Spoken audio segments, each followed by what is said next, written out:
তো hello everyone, আজকে আমি তোমাদের পরমাণুর গঠন চ্যাপ্টারের প্রত্যেকটা লাইন অর্থাৎ এনসিইআরটির যে প্রত্যেকটা লাইন তোমাদের বুঝতে সমস্যা হয় সেই প্রত্যেকটা লাইন আমি তোমাদেরকে ভালোভাবে বুঝিয়ে দেবো আর তোমাদের পুরোপুরি মুখস্থ করিয়ে দেবো যাতে তোমরা কখনো না ভুলো। ঠিক আছে, তো চলো প্রথমে শুরু করা যাক। এবং আমাদের প্রথমেই দেখো একটা লাইন আসছে, সেই লাইনটা হচ্ছে অবপারমাণবিক কণা। কি কণা? অবপারমাণবিক কণা। আচ্ছা দেখো, এই যে অবপারমাণবিক কণা, এই কথাটা আসে কেন? আমাদের প্রথম যে অ্যাটমিক থিওরি অর্থাৎ পরমাণুর যে মডেলের থিওরি দিয়েছিলেন ডাল্টন, সেখানে ডাল্টন কি বলেছিলেন? ডাল্টন বলেছিলেন যে একটা পরমাণু সেটা হচ্ছে অবিভাজ্য, তাকে কখনো ভাঙা যায় না।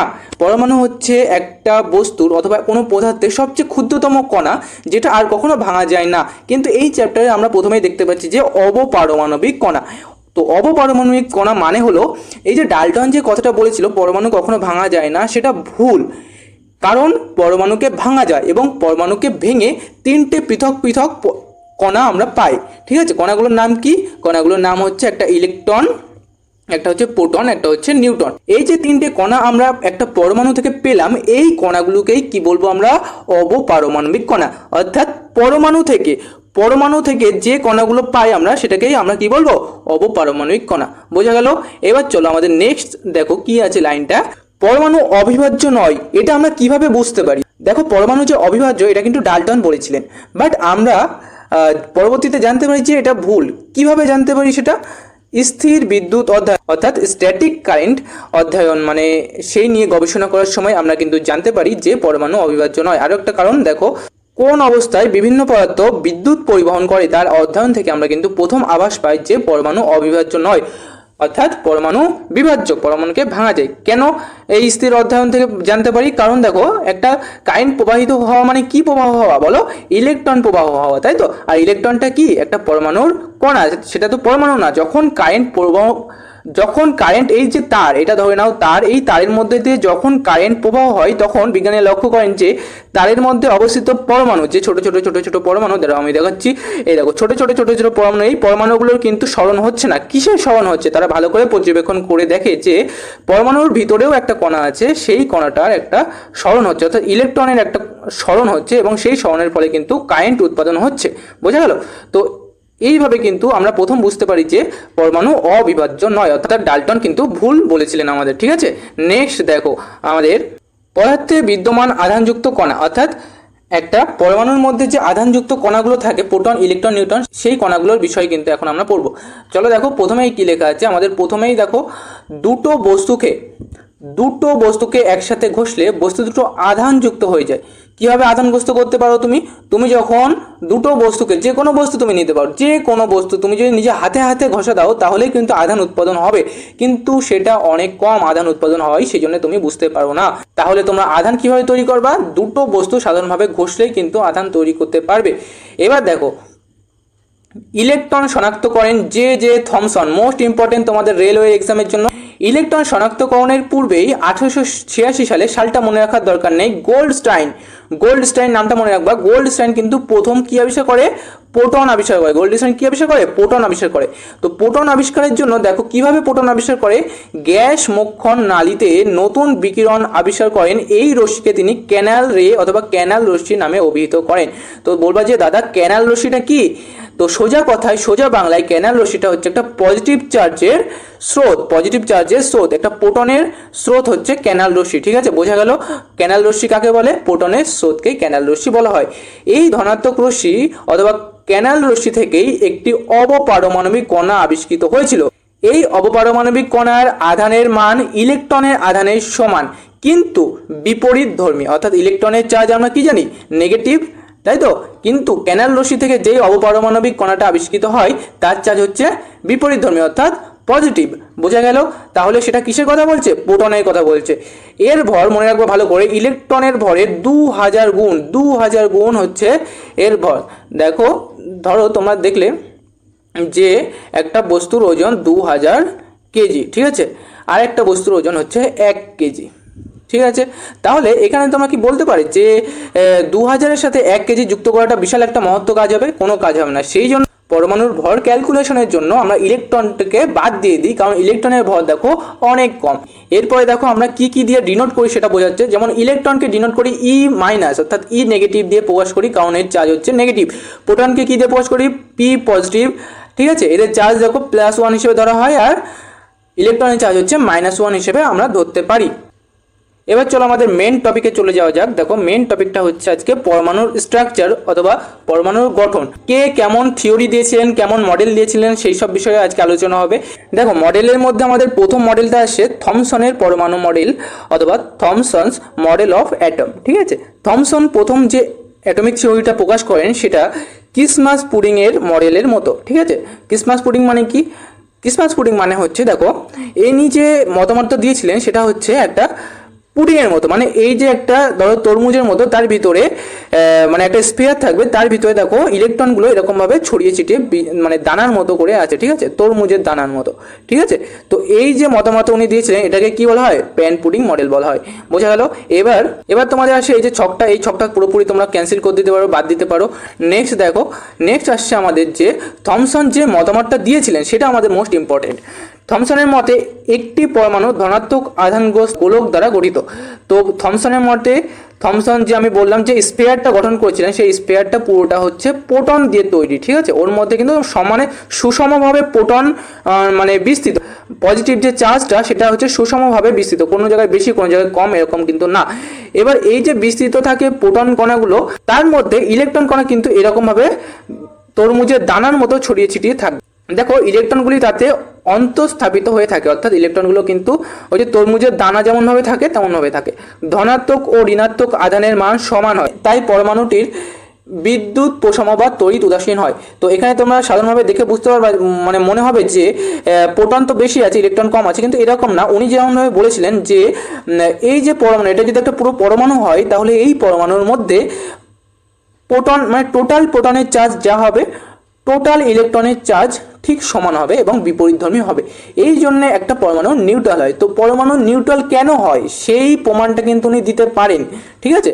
থমসনের পরমাণু মডেল পরমাণু বিদ্যুৎ প্রশমতা অর্থাৎ যে নিউট্রাল হয় পরমাণু সেটা কিন্তু তিনি প্রমাণ করতে পারেন, বিদ্যুৎ উদাসীনতা ব্যাখ্যা করতে পেরেছিলেন। কিন্তু এই মডেল বিজ্ঞানীদের অন্যান্য পরীক্ষালব্ধ তথ্য ব্যাখ্যা করতে অসমর্থ ছিল, অর্থাৎ বিজ্ঞানীরা তখন আরও বিভিন্ন তথ্য তারা কিন্তু পেয়েছিলেন, যেগুলো এই যে থমসনের মডেল ক্ষুদ্র একটা ছোটো মতো মডেল, এই মডেলটা কিন্তু এর পুরোপুরি ব্যাখ্যা দিতে পারেনি, ঠিক আছে। সেই জন্য ব্যাখ্যা দিতে পারেনি বলে আমরা নেক্সট চলে যাব রাদারফোর্ডের মডেলে, ঠিক আছে। রাদারফোর্ড কী করেন? সেই রাদারফোর্ড যিনি সোনার পাত, একটা সোনার পাতের উপরে কী ফেলেন? আলফা রশ্মি ফেলেন। বোঝা গেল? রাদারফোর্ড কী করেন? সোনার পাত, একটা এই যে সোনার পাত, এটা যদি সোনার পাত হয় একদম পাতলা একটা পাত নেন, সেই পাতের উপরে কী ফেলেন? আলফা রশ্মি ফেলেন। দেখো চলো পড়ি, ভালো করে বুঝতে পারবা। দ্রুত গতিসম্পন্ন আলফা কণা পাতলা একটি সোনার পাত আঘাত করেছিল। তো এখানে কি করেছিল উনি যে পরীক্ষাটায় বললাম আমি, আলফা কণা একটা সোনার পাতকে আঘাত করেছিল। তো তোমাদের বৈশিষ্ট্য জানতে হবে যে সোনার পাতটা নিয়েছিলেন, প্রথম কথা মনে রাখতে হবে সোনার পাত, রূপোর পাত নেননি উনি, তামার পাত নেননি। আচ্ছা সোনার পাত কেন নিয়েছিলেন এটা তোমাদের অনেকের প্রশ্ন থাকতে পারে। দেখো সোনার পাত কেন নিয়েছিলেন? কারণ সোনা যে ধাতু সেটা অনেক পাতলা করা যায়, অনেক, মানে ওর উপরে তুমি বাড়ি মেরে মেরে মেরে মেরে কিন্তু অনেক পাতলা করে দিতে পারো। সেই জন্যে অনেক পাতলা যেহেতু করা যায়, আর ওনার দরকার ছিল সবচেয়ে পাতলা ধাতু তৈরি করা, ঠিক আছে। সেই জন্য উনি সোনার পাতটাই নিয়েছিলেন, কারণ দেখো তিনি যত সম্ভব পাতলা একটি স্তর চেয়েছিলেন। এই সোনার পাতটি ছিল 1000 পরমাণু পুরু, অর্থাৎ 1000 পরমাণু, 1000 পরমাণু বুঝতে পারছো, মানে অনেক সরু, অনেক পাতলা, ঠিক আছে, অনেক পাতলা। তো অনেক পাতলা পাতি তিনি নিয়েছিলেন, যেমনটা চেয়েছিলেন তেমনটাই হয়েছিল। কিন্তু এখানে উনি অনেক কিছু অবাস্তব জিনিস লক্ষ্য করেন। তো চলো আমরা পরে দেখবো। আলফা কণাগুলো 2 একক ধনাত্মক আধান বিশিষ্ট হিলিয়াম পরমাণু। তো আলফা কণা কি? তোমাদের অনেক প্রশ্ন থাকতে পারে যে আলফা কণা জিনিসটা কি দাদা? আলফা কণা তো আমরা নাম সবাই শুনেছি তাই না, কিন্তু আলফা কণা কি সেটা আমরা জানতে পারি। তো আলফা কণা তোমাদের আজকে বলে দিই যে He2+, এটা মানে সবাই বোঝো নিশ্চয় যে হিলিয়াম পরমাণু দুটো ইলেকট্রন বর্জন করার পরে হিলিয়াম আয়ন তৈরি করে, হিলিয়াম 2+ আয়ন তৈরি করে। তো এটাকেই আমরা বলবো আলফা কণা, ঠিক আছে। দেখো এখানে বলে দিয়েছে যে আলফা কণা কি? 2 একক ধনাত্মক আধান বিশিষ্ট, ঠিক আছে। 2 একক ধনাত্মক আধান মানে কি? 2 একক এরকম 2+ পজিটিভ চার্জ বিশিষ্ট হিলিয়াম পরমাণু। যেহেতু এদের ভর 4u, 4u কেন বলছে দাদা? 4u কেন বলছে? দেখো হিলিয়াম পরমাণু, তো হিলিয়াম পরমাণুটা কি? হিলিয়াম পরমাণুর ভর কত হয়? হিলিয়াম পরমাণুর ভর হয়, এর মধ্যে নিউট্রন থাকে দুটো, প্রোটন থাকে দুটো, তার মানে ভর কত হলো 4, আর এটাকে ইউ দিয়ে প্রকাশ করা হয়। তো ইউ ফর হচ্ছে ইউনিফাইড মাস, বোঝা গেল? এটা হচ্ছে পরমাণুর ভরের মাপার একটা ইউনিট। তো এই 4U মানে সেটাকে বোঝাচ্ছে। তো এর ভর অনেক বেশি, দেখো 4U। তাই দ্রুত গতি সম্পন্ন আলফা কণাগুলো উচ্চ শক্তি ধারণ করে। উচ্চ শক্তি কেন বলছে? কারণ উচ্চ শক্তি মানে কি, এটা গতিশক্তির কথা বলছে, আর গতিশক্তি মানে কি জানি আমরা, হাফ এম ভি স্কোয়ার। তো এখানে দেখো এম রয়েছে, এম মানে হচ্ছে ভর। তো এখানে যেহেতু আলফা কণার ভর বেশি, তো এদের গতিশক্তিও কিন্তু অনেক বেশি হবে, বোঝা গেল? তো এই যে আলফা কণা যার একটু বেশি ভর, সেই আলফা কণা কিন্তু উনি সোনার পাতের উপরে কিন্তু ফেলেন, এবং তারপরে বিভিন্ন অবাস্তব একটা রেজাল্ট তিনি পান। সেটা উনি বলেন, দেখো নিচে বলবে যে সেটা পুরোপুরি অবাস্তব ছিল ওনার কাছে। দেখো এই দেখো এই এক্সপেরিমেন্টটা উনি করেছিলেন, ঠিক আছে? এক্সপেরিমেন্টটা ভালো করে বোঝো তোমরা, যে এইগুলো হচ্ছে সোনার পরমাণু, ঠিক আছে? সোনার যে পাতটা নিয়েছিল সেই পাতের পরমাণু, আর এগুলো হচ্ছে আলফা রশ্মি। এই যে রশ্মি দেখিয়ে দিয়েছে, তীর দেখিয়ে দিচ্ছে, সেই তীরগুলো হচ্ছে রশ্মি, ঠিক আছে? এর মধ্যে কিছু রশ্মি দেখো ভালো করে দেখো, এখানে কিছু রশ্মি সোজা, এই রশ্মি দেখো সোজা বেরিয়ে যাচ্ছে, ঠিক আছে? সোজা বেরিয়ে যাচ্ছে, এর কিন্তু আশেপাশে কোনো তাকানোর টাইম নেই, ঠিক আছে? কিছু রশ্মি দেখো একটু বেঁকে যাচ্ছে, দেখো নিচের দিকে এই রশ্মিটা দেখো একটু বেঁকে যাচ্ছে, এই সোজা বেঁকে গেল, ঠিক আছে? কিছু রশ্মি সোজা যাচ্ছে, কিছু রশ্মি একটু বেঁকে যাচ্ছে, কিছু রশ্মি অনেকটাই বেঁকে যাচ্ছে, দেখো 90 ডিগ্রিতেও বেশি বেঁকে যাচ্ছে। এই রশ্মিটা দেখো ভালো করে, 90 ডিগ্রিতেও বেশি বেঁকে যাচ্ছে। তারপরে কিছু রশ্মি মোস্ট ইম্পর্টেন্ট দেখো 180 ডিগ্রি বেঁকে যাচ্ছে, এই রশ্মিটা দেখো 180 ডিগ্রি বেঁকে গেল, মানে এই সোজা গেল আবার এই সোজাই ফিরে আসলো, ঠিক আছে? মানে টোটাল 180 ডিগ্রি কিন্তু বেঁকে গেল। তো এটার কারণ কি? তখন দেখো, তখন কিন্তু নিউক্লিয়াস অথবা নিউটন এসবগুলো কিন্তু আবিষ্কার হয়নি, ঠিক আছে? সেই সময়কার কথা যেহেতু বলছে, তো এনার তখন মাথায় কাজ করছিল যে অ্যাকচুয়ালি ব্যাপারটা কী হচ্ছে, কেন আলফা রশ্মি ফিরে আসে? আলফা রশ্মি তো অনেক ভারী, কিন্তু এখানে ওনার মতামত অনুযায়ী যে আলফা রশ্মি তো অনেক ভারী, তো সেটা সোজা চলে যাওয়ার কথা ছিল, যেহেতু ভারী জিনিস কেউ আটকাতে পারে না, তাই না? তো উনি ভেবেছিল সোজা আলফা কণা চলে যাবে, কিন্তু অপ্রত্যাশিতভাবে আলফা কণা কিছু বেঁকে গেছিল, মানে এরকম গিয়ে এই সোজা চলে এসেছিল। কিছু আলফা কণা কী হয়েছিল, সোজা একদম 180 ডিগ্রি বেঁকে চলে এসেছিল, ঠিক আছে? এর কারণটা উনি বার করতে সক্ষম হন। দেখো কি বলছে, বেশিরভাগ আলফা কণা সোনার পাত ভেদ করে সোজা বেরিয়ে যায়, ঠিক আছে? কতগুলি আলফা কণা পাতটির দ্বারা গতিপথ থেকে সামান্য বিচ্যুত হয়, মানে অল্প একটু বেঁকে যায়। আশ্চর্যজনকভাবে 12,000টির মধ্যে একটি কণা প্রতিহত হয়ে ফিরে আসে, অর্থাৎ রিফ্লেক্ট হয়ে ফিরে আসে। তো এটা তোমাদের ভালো করে মনে রাখতে হবে যে কতগুলি কণার মধ্যে, 12,000টি কণার মধ্যে একটি কণা কিন্তু রিফ্লেক্ট হয়ে পুরো উল্টো পথে ফিরে আসে, বোঝা গেল?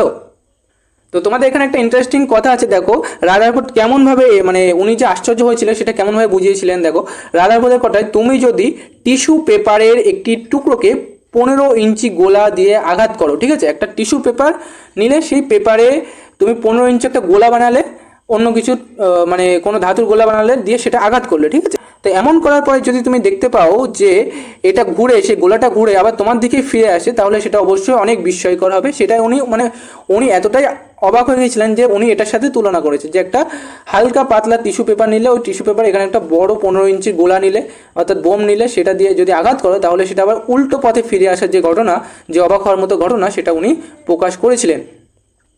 তো নেক্সট আমরা চলে যাই, দেখো ওনার যে কনক্লুশনগুলো এসেছিল, সেই কনক্লুশনগুলো কী ছিল। দেখো, পরমাণুর ভিতরে বেশিরভাগ জায়গায় শূন্য, কারণ অধিকাংশ আলফা কণায় সোনার পাতের মধ্য দিয়ে সোজা বেরিয়ে যায়, গতিপথ বিচ্যুতি ঘটে না। তো এখানে কি বলছে, যে অধিকাংশ কণা যে সোজা বিচ্যুতি হয়ে, মানে কোনো বিচ্যুতি না হয়ে সোজা চলে যায়, সেটার কারণ কি?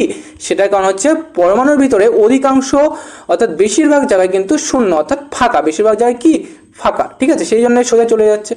খুব কম সংখ্যক কণা এদের গতিপথকে বিচ্যুত করে, ঠিক আছে? গতিপথ থেকে বিচ্যুত হয় অল্প কিছু কণা, ঠিক আছে, বিচ্যুত হয়, যা থেকে বোঝা যায় যে পরমাণুর আধান খুব কম জায়গায় অধিকার করে, ঠিক আছে? তো এটা থেকে উনি বুঝতে পারেন যে ধরো এখানে যে আধান থাকলো পজিটিভ আধান, ঠিক আছে, আর আলফা কণার চার্জ কি, সেটাও পজিটিভ, তো এখানেও পজিটিভ, এখানেও পজিটিভ, তো এটার মধ্যে কি হবে, বিকর্ষণ হবে। তো এই সোজা যদি যায় তাহলে ডিরেক্ট এই পথে চলে আসবে, কারণ বিকর্ষণ হচ্ছে, ঠিক আছে? এটা থেকে বুঝতে পারে যে পরমাণুর আধানটা খুব কম জায়গা অধিকার করে। তারপরে দেখো, অতি কম সংখ্যক আলফা কণা প্রায় 180 ডিগ্রি কোণে প্রতিহত হয়ে, অর্থাৎ রিফ্লেক্ট হয়ে ফিরে আসে। এটা থেকে বোঝা যায় যে সোনার পরমাণুর মোট ভর এবং ধনাত্মক আধান পরমাণুর ভিতরে অতি অল্প আয়তনে কেন্দ্রভূত আছে, ঠিক আছে? তো যখন এই আলফা কণাটা ডিরেক্ট নিউক্লিয়াস, অর্থাৎ যে যার মধ্যে পজিটিভ চার্জ আছে অর্থাৎ প্রোটনের মধ্যে, সেই নিউক্লিয়াসকে আঘাত করে, তখন সেটা ডিরেক্ট রিফ্লেক্ট হয়ে সোজা পথে কিন্তু আবার ফিরে আসে। ঠিক আছে, তো এটা কিন্তু উনি বলতে যাচ্ছে। আর এটা থেকে উনি বুঝতে পারে যে খুব কম আয়তনে, অল্প আয়তনে কিন্তু কেন্দ্রভূত আছে কি পরমাণুর নিউক্লিয়াস অথবা ধনাত্মক চার্জ। নেক্সট দেখো কি বলেছে এখানে, এখানে একটা ভালো রয়েছে, দেখো এটা মুখস্থ করতে হবে তোমাদের, যে নিউক্লিয়াসের ব্যাসার্ধ পরমাণুর ব্যাসার্ধের 10⁵ গুণ কম। তার মানে একটা পরমাণু যদি এত বড় হয় তাহলে নিউক্লিয়াসটা কত বড় হবে বলো? একদম ছোট, এত ছোট যে তোমরা দেখতেই পাবে না, এইটুকু মানে এর কম্পারিজনে কিন্তু তোমরা দেখতেই পাবে না, কারণ 10⁵ গুণ মানে অনেক কম, কিন্তু 10⁵ গুণ কম মানে অনেক কম, বোঝা গেল? তারপরে দেখো 1,00,000 কম, তার মানে বুঝতে পারছো কত কম হবে। এবার উনি নিউক্লিয়াসের যে মডেল প্রস্তাব করেন সেই মডেলটার মধ্যে দেখো কি কি বলেছিলেন উনি, পরমাণুতে ধনাত্মক আধানযুক্ত একটি কেন্দ্র আছে যার নাম হলো নিউক্লিয়াস বা পরমাণু কেন্দ্র। তাহলে তোমরা বুঝতে পারলে যে নিউক্লিয়াস নামটা প্রথম কে ইউজ করেছিলেন? বিজ্ঞানী রাদারফোর্ড। পরমাণু পুরো ভরটা নিউক্লিয়াসে থাকে। তো পরমাণু যে পুরো ভরটা, যেটা আমি বলেছিলাম যে ইলেকট্রনের থেকে অনেক গুণ বেশি, 2000 গুণ বেশি কি একটা প্রোটনের ভর, সেই প্রোটনটা কোথায় থাকে? নিউক্লিয়াসে থাকে। তার মানে পরমাণুর প্রায় পুরো ভরটা নিউক্লিয়াসে থাকে, কারণ এর মধ্যে আবার নিউট্রনও আছে, নিউট্রনের ভর আর প্রোটনের ভর কিন্তু সমান হয়। ঠিক আছে, তাহলে যদি 2000, 4000 গুণ ভর হচ্ছে নিউক্লিয়াসের মধ্যে বেশি থাকে, তাহলে বাইরে থাকা ইলেকট্রনগুলোর ভর তুমি কি আর নিবা? ঠিক আছে, সেই জন্য বলেছে যে পরমাণুর পুরো ভরটা নিউক্লিয়াসের মধ্যে কেন্দ্রীভূত থাকে। ইলেকট্রনগুলো নিউক্লিয়াসের চারিদিকে নির্দিষ্ট কক্ষপথে ঘোরে। তো ইনিই প্রথম বলেছিলেন যে একটা নিউক্লিয়াস যদি মাঝখানে থাকে তো ইলেকট্রনগুলো কি হয়? বাইরের কক্ষপথে ঘোরাফেরা করে। পরমাণুর আকারের তুলনায় নিউক্লিয়াসের আকার খুবই কম, খুবই ছোট, সেটা বুঝতে পারলে পরমাণুর ব্যাসার্ধ থেকে নিউক্লিয়াসের ব্যাসার্ধ দেখো 10⁵ গুণ কিন্তু কম, তার মানে অনেক কম। এরপর দেখো রাদারফোর্ডের পরমাণু মডেলে অসঙ্গতি। অসঙ্গতি মানে কি? ড্রব্যাক। ড্রব্যাক মানে হচ্ছে ধরো কোনো কিছু ভুল অথবা তিনি প্রমাণ করতে পারলেন না, কোনো কিছু হচ্ছে বাস্তবে বাট সেটা প্রমাণ করতে পারলেন না, তো সেটা ড্রব্যাকের মধ্যে চলে যাবে। তো তোমাদের এখানে ভালো করে কি বলছে একটু বুঝিয়ে দিই, তারপরে আমি এটা পড়াবো, তাহলে তোমাদের ইন্টারেস্টিং লাগবে, এখন পড়লে কিন্তু বোরিং লাগবে। দেখো ভালো করে বুঝিয়ে দিই, ভালো করে বোঝো। দেখো একটা ইলেকট্রন, বিজ্ঞানীদের মতে একটা ইলেকট্রন যখন বৃত্তাকার পথে ঘোরে, ঠিক আছে, বৃত্তাকার পথে ঘোরে, সোজা না কিন্তু, বৃত্তাকার পথে ঘোরে, তখন সেই ইলেকট্রনটার মধ্যে কি হয়? একটা ত্বরণ থাকে। মানে ইলেকট্রন ছাড়াও তুমি যে কোনো বস্তু যদি তুমি বৃত্তাকার পথে ঘোরাও তাহলে তার মধ্যে একটা ত্বরণ থাকে। সেই ত্বরণটার নাম কি? দেখো যেই বলটার জন্য কোনো বস্তু বৃত্তাকার পথে ঘোরে সেই বলটার নাম হচ্ছে সেন্ট্রিফিউগাল ফোর্স। ঠিক আছে, সেন্ট্রিফিউগাল ফোর্স মানে বা সেন্ট্রিপিটাল ফোর্স অথবা সেন্ট্রিফিউগাল ফোর্স, দুটো একই জিনিসের নাম। তো সেন্ট্রিফিউগাল অথবা সেন্ট্রিপিটাল ফোর্স মানে হচ্ছে যে বস্তু বৃত্তাকার পথে ঘুরছে সেই বস্তুর ভিতরের দিকে যে ফোর্সটা মানে অ্যাপ্লাই হয়, যার জন্য সে ঘুরছে, মানে সোজা পথে না গিয়ে সে ঘুরে যাচ্ছে, কেন? তার ভিতরের দিকে একটা টান রয়েছে, একটা ফোর্স কাজ করছে, সেটার নাম হচ্ছে সেন্ট্রিপিটাল ফোর্স। তো সেন্ট্রিপিটাল ফোর্সের জন্য একটা ত্বরণ থাকবে, কারণ নিউটনের যে সূত্রটা ছিল F=ma, যেখানে ফোর্স আছে সেখানে ত্বরণ আছে। তো এখানে যেহেতু সেন্ট্রিফিউগাল অথবা সেন্ট্রিপিটাল ফোর্স কাজ করছে, সেহেতু এখানে নিশ্চয়ই ত্বরণও থাকবে। তো এখানে যখন ত্বরণ থাকবে তখন এটাও আমরা বলতে পারি যে একটা ইলেকট্রন যখন বৃত্তাকার পথে ঘুরবে তখন ইলেকট্রনেরও ত্বরণ থাকবে, সেন্ট্রিফিউগালের দিকে যে ফোর্স কাজ করে তার জন্য যে ত্বরণটা হয় সেই ত্বরণটা তো থাকবে। এবার বিজ্ঞানীরা যে আবিষ্কার করেছিলেন সেটা হচ্ছে ইলেকট্রনের যখন ত্বরণ থাকে, ভালো করে বুঝবে কিসের ত্বরণ থাকে? একটা ইলেকট্রনের যখন ত্বরণ থাকে, ইলেকট্রন যখন ত্বরণের সাহায্যে চলে, সোজা পথে গেলেও হলো বৃত্তাকার পথে গেলেও হলো, যখনই ইলেকট্রনের ত্বরণ থাকবে তখনই ইলেকট্রন কি করবে? শক্তি বিকিরণ করবে, অর্থাৎ এনার্জি রিলিজ করবে। ঠিক আছে, বোঝা গেল কি বললাম? আরেকবার বলি, দেখো ইলেকট্রন বা কোনো চার্জযুক্ত কণা, ইলেকট্রন অথবা প্রোটন যাই বলো না কেন, কোনো চার্জযুক্ত কণা যখন ত্বরণের সাহায্যে চলবে, বেগ থাকলে হবে না, সমবেগ থাকলে হবে না, ত্বরণ থাকতে হবে। যদি ত্বরণের সাথে চলে তখন কি হবে?